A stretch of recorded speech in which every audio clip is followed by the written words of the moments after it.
what are we doing? How long are we on for, and what are we doing? About 15, 20 minutes, because I know you're a really busy man, and I'm humbled to talk to you, to be brutally honest. Yeah, because as I said in my email, I'm an ex-rough sleeper. I'm lucky enough to have my own place. I listened to some of the stuff that's online, and and I can't remember her name now, but she slept on the floor, and then she slept by the bins, and then she went back. Somebody else was talking about hers being a story. Somebody, it might have been you, it might be somebody else. And when I first got my council flat, I slept on the balcony for the first 3 months. I didn't have the kind of support mechanisms, but, you know, and I'd been in a private sector place that was like a box. There was hardly any window space. There was no outdoor area. It was just, and it felt really kind of enclosed. I felt really enclosed in. And then I got this place, and I slept on the balcony, you know, and so I've been here 15 years now. And of course, along the way, I've had some disasters. And I'll talk about one of them briefly when I start chatting to you. But obviously, no one goes through life unscathed. We all come out with some battle scars. That's the beauty of life, and it's also the risky of life. But having a stable place for me has enabled me to fight back. I got made redundant a year ago from a job I'd been in for 7 years and loved the job, but don't get me wrong. What are you doing? Well, I've started this Expert Focus, which is actually still capturing the voice of people with lived experience. We're working on things like vision care for homeless people, the flu jab and a take-up, hospital discharge, and of course, Housing First.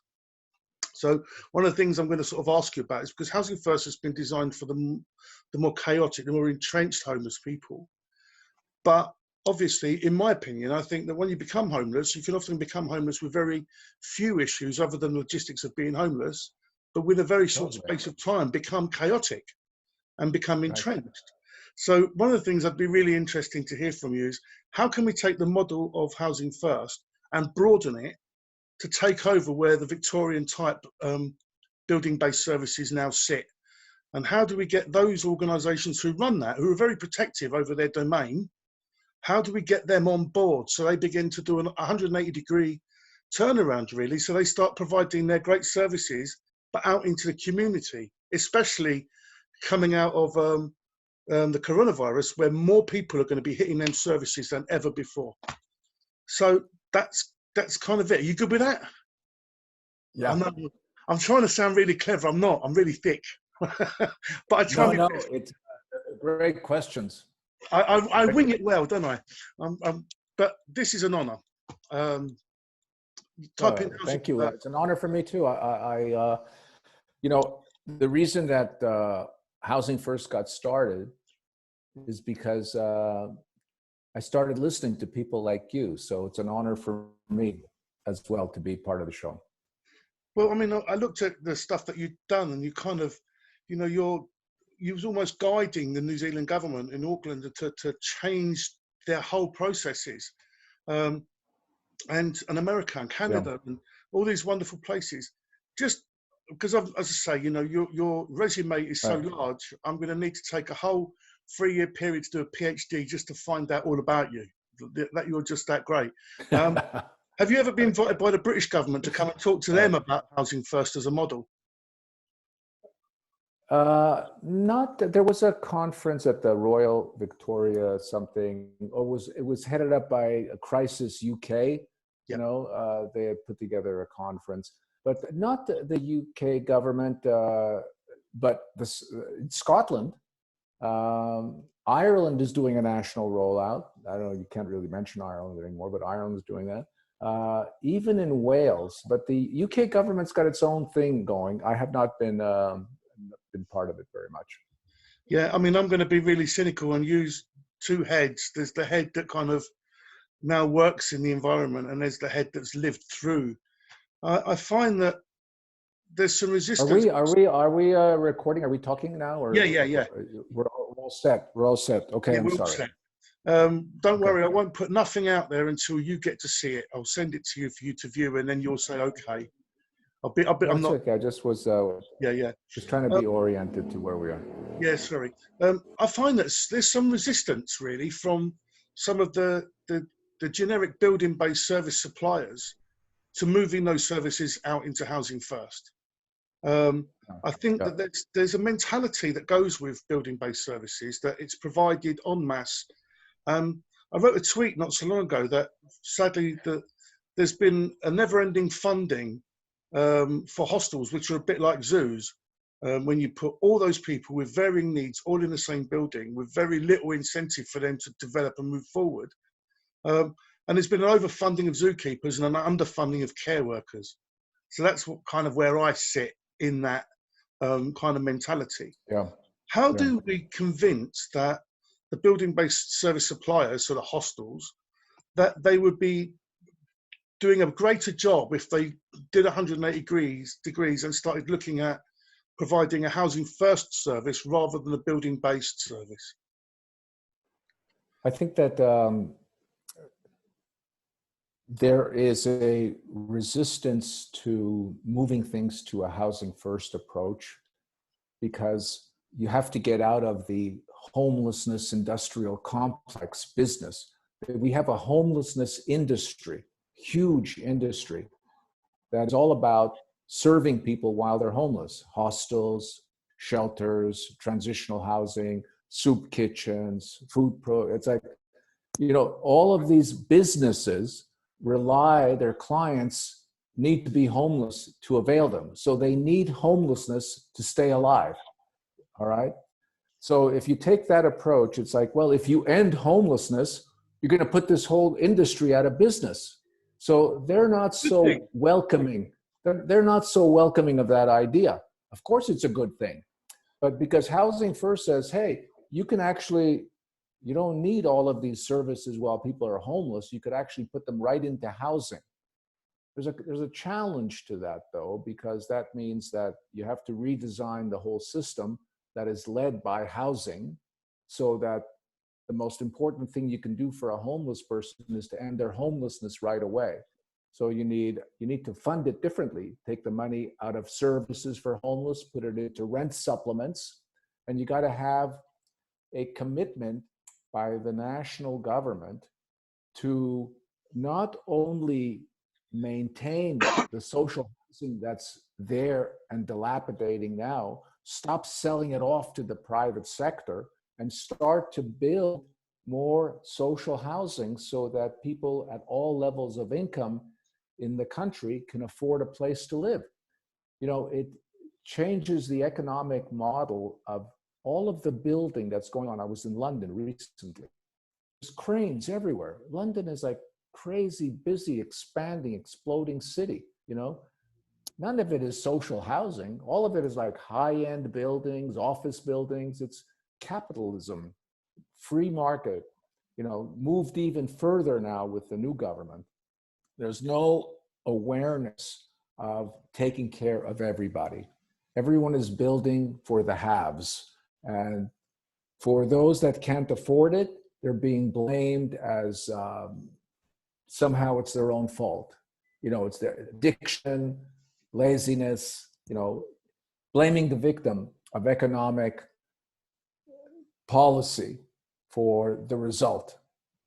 I think also, when you look at the trajectory that lots of homeless people from across the world seem to have this common thread, that it very much begins with the damage within a broken home and goes through, can quite often be institutional child services or kids' homes in the UK, and then it can go on to the penal system, the mental health system, homelessness services. Right.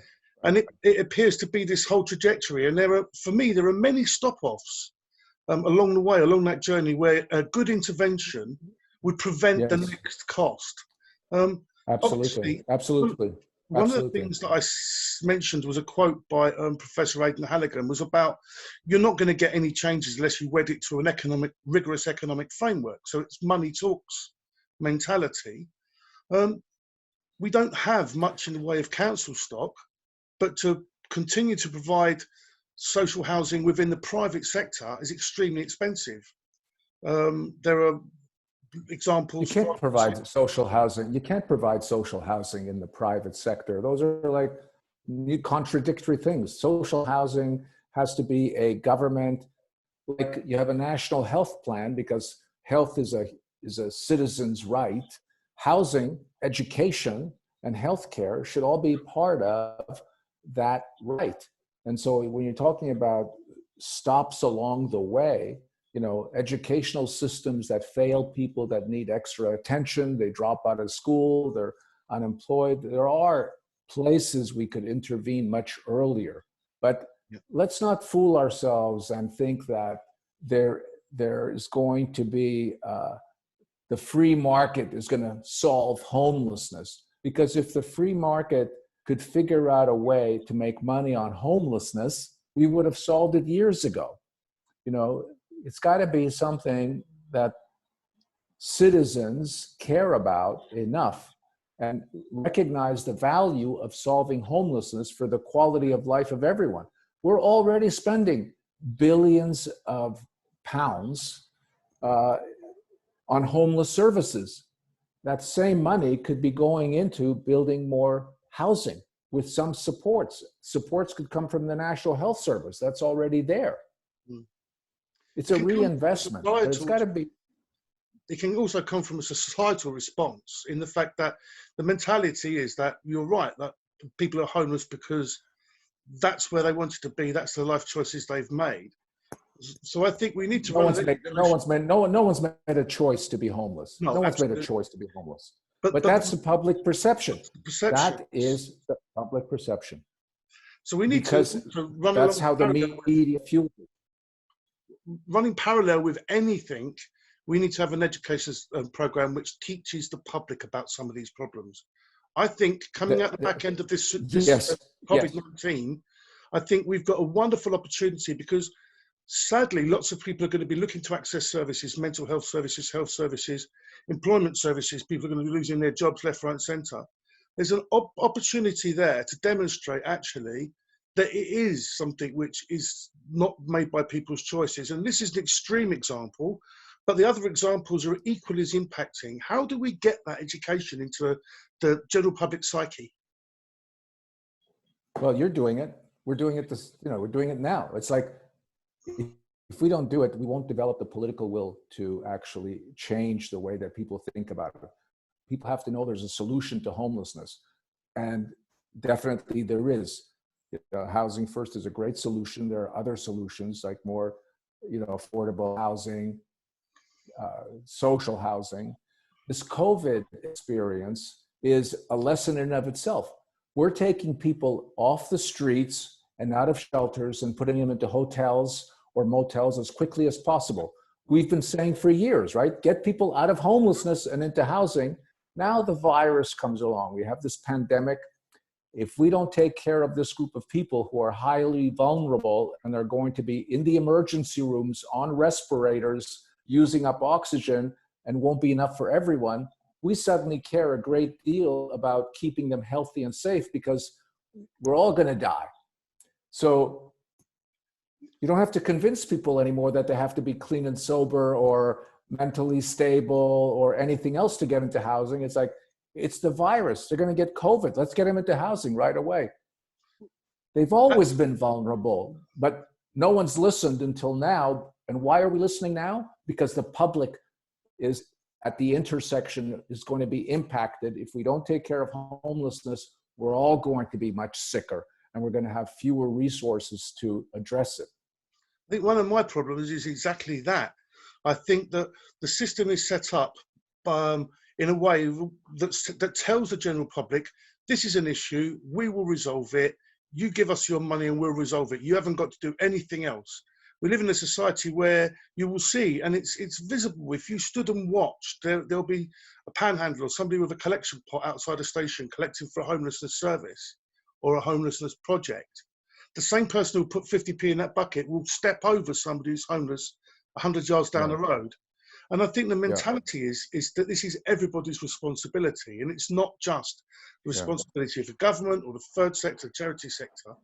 And spinning that around, giving everybody the responsibility, I guess it would drive the agenda forward much faster. One of the things that you said— I think the responsibility and the knowledge really to know that there is a way of doing this effectively.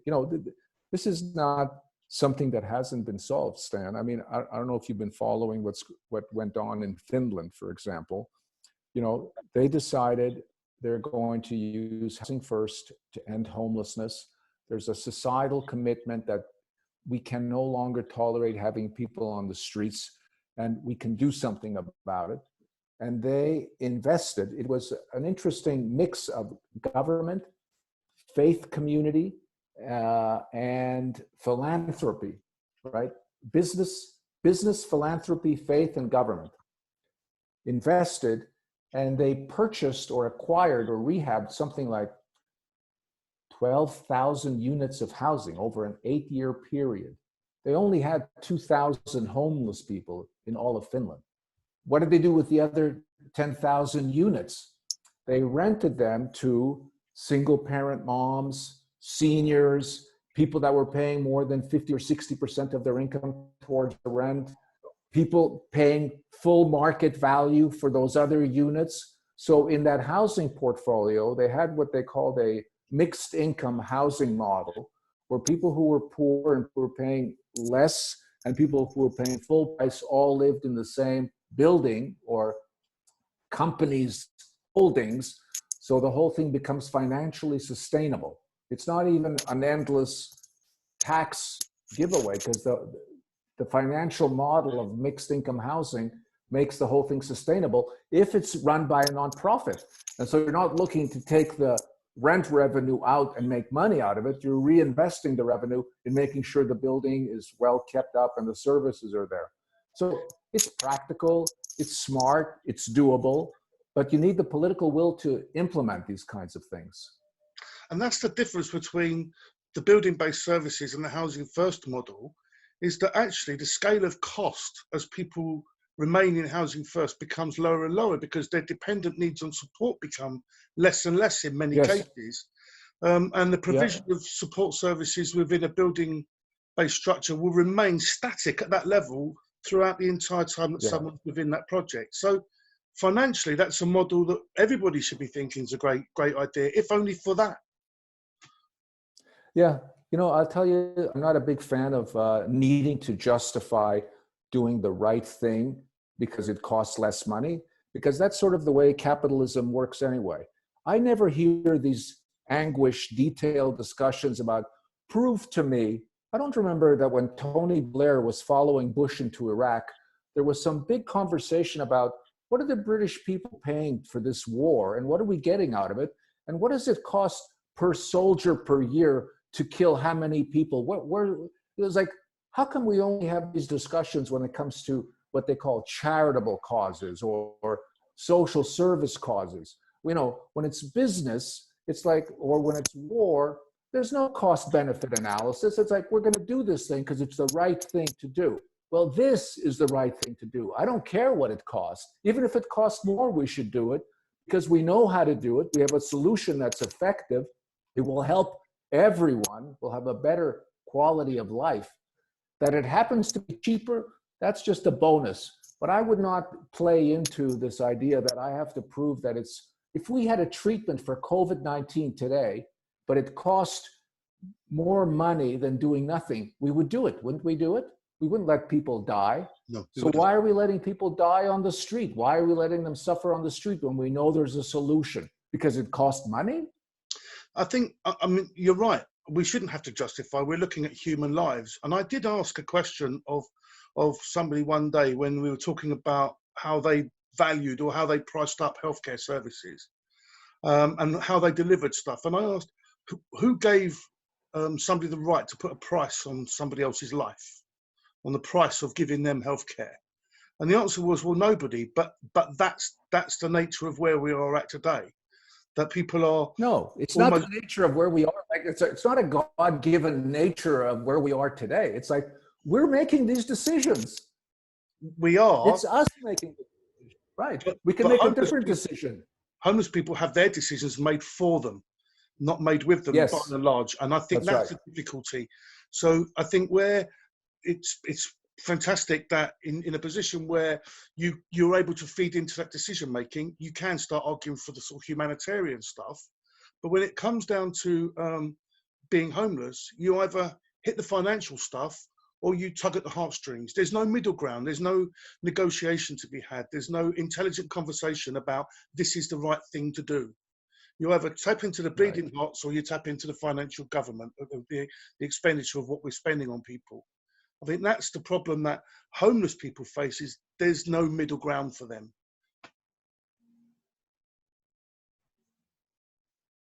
But that's why they need to be the voice. I mean, people that's like that's what advocacy is for. It is, absolutely is. And I think that as I said when you first came into the room, you know, this is a real honour to speak to someone just of who you are and just the calibre of work that you do, and it's really impressive. And being able to talk to you about this issue, which is really passion dear to me. I've been given lots of opportunities by having a place.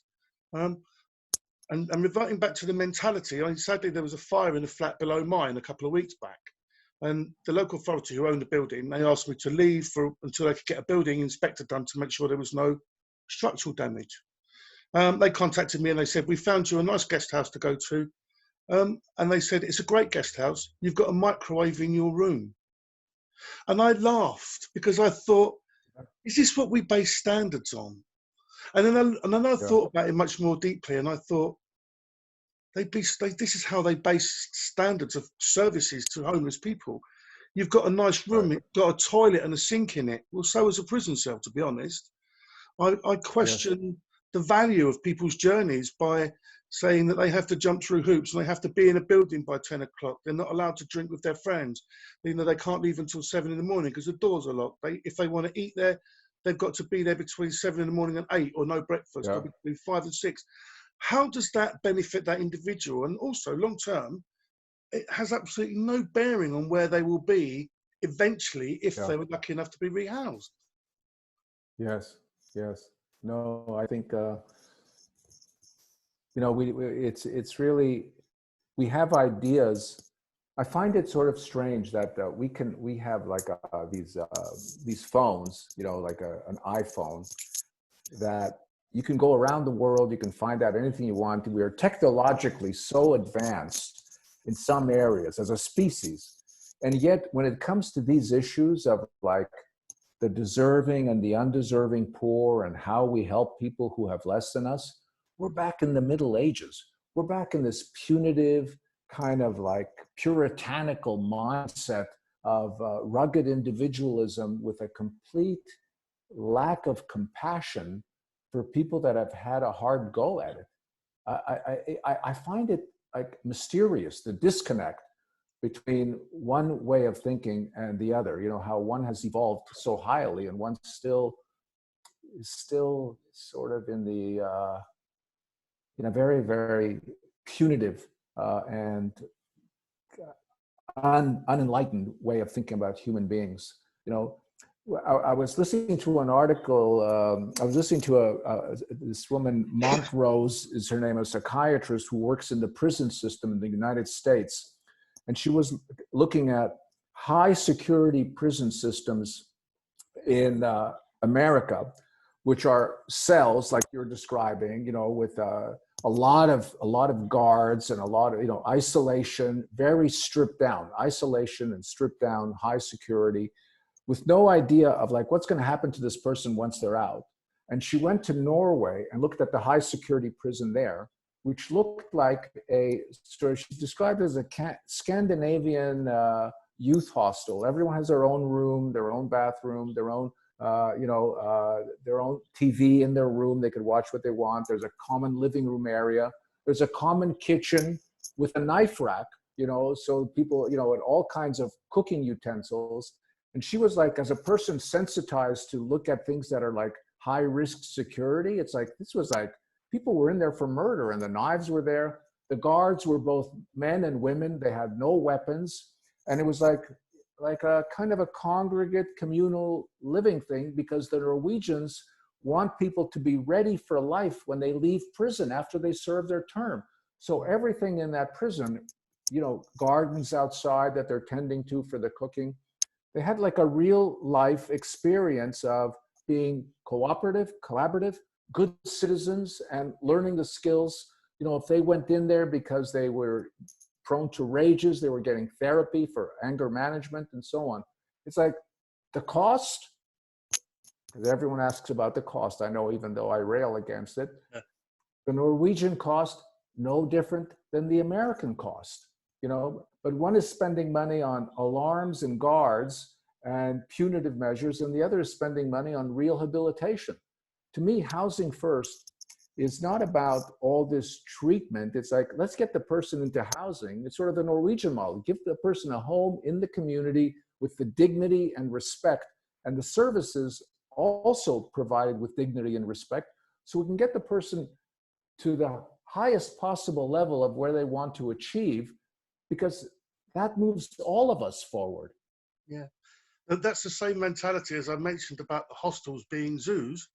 You're almost poking the people through the bars of the zoo in the hostel, and then expect them to be able to function when they leave, to be able to, you know, to look after themselves. It's exactly the same mentality.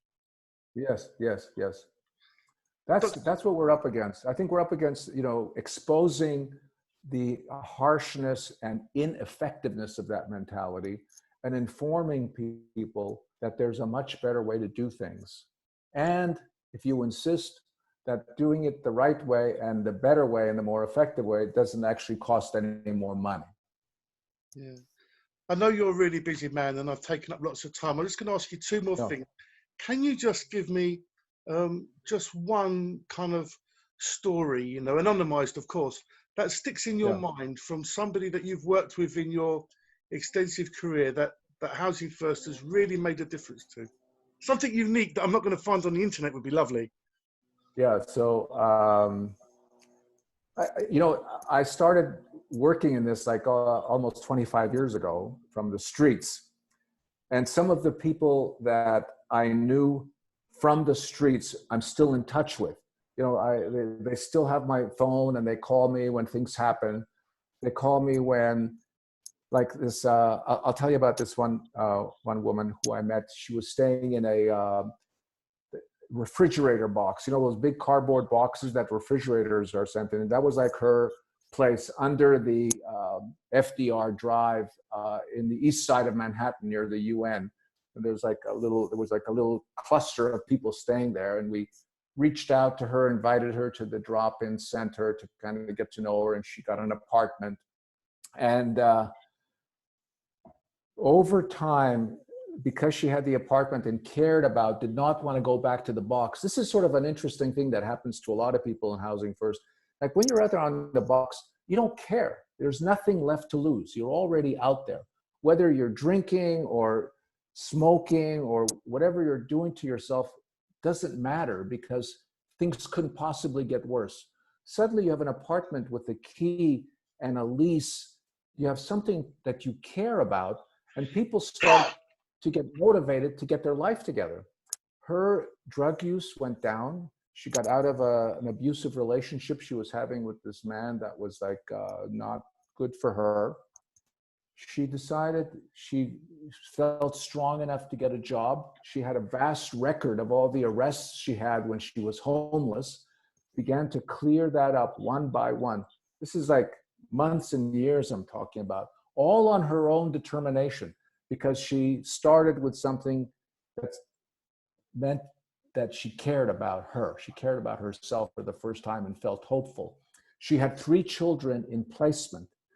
She began to connect with them through Facebook when she got the computer and got to reconnect. She got a job, you know, with a security company that she still works at. And all along this time, when things would be difficult or she'd get frustrated with the system, she'd call. You know, in the beginning, of course, I saw her all the time. Over the years, our contact has been infrequent, and she calls me when good things happen. On her birthday, she became a grandmother recently. Why this story is, I think, both a good and not a good story to tell is because I don't think these things that we're talking about are simple to fix or quick fixes. I think the homelessness piece is very easy to fix. You give someone a decent home, that's basic. But the journey of recovery to restore addiction, loss of kids, placement, get yourself back to a place where you can work, takes time. And many of the programs we design are short-term and short-sighted. We have to be willing to commit to the person over a long period of time, for as long as they need us, to help them truly get back.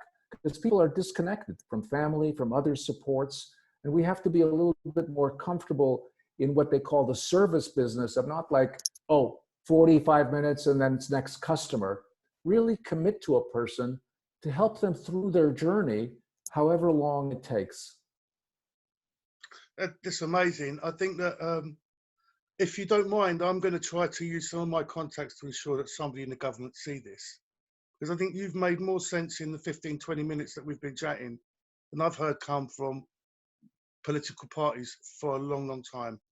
My journey into homelessness started as a runaway from a kid's home when I was about 11, if not younger than that. You know, and I've done the whole journey. I'm grateful I've got a roof over my head and the strength to deal with some of the challenges, you know, that everyone faces. And I've had some of those challenges since I've had my flat. And I think without having that flat, those challenges would have set me back perhaps to square one again.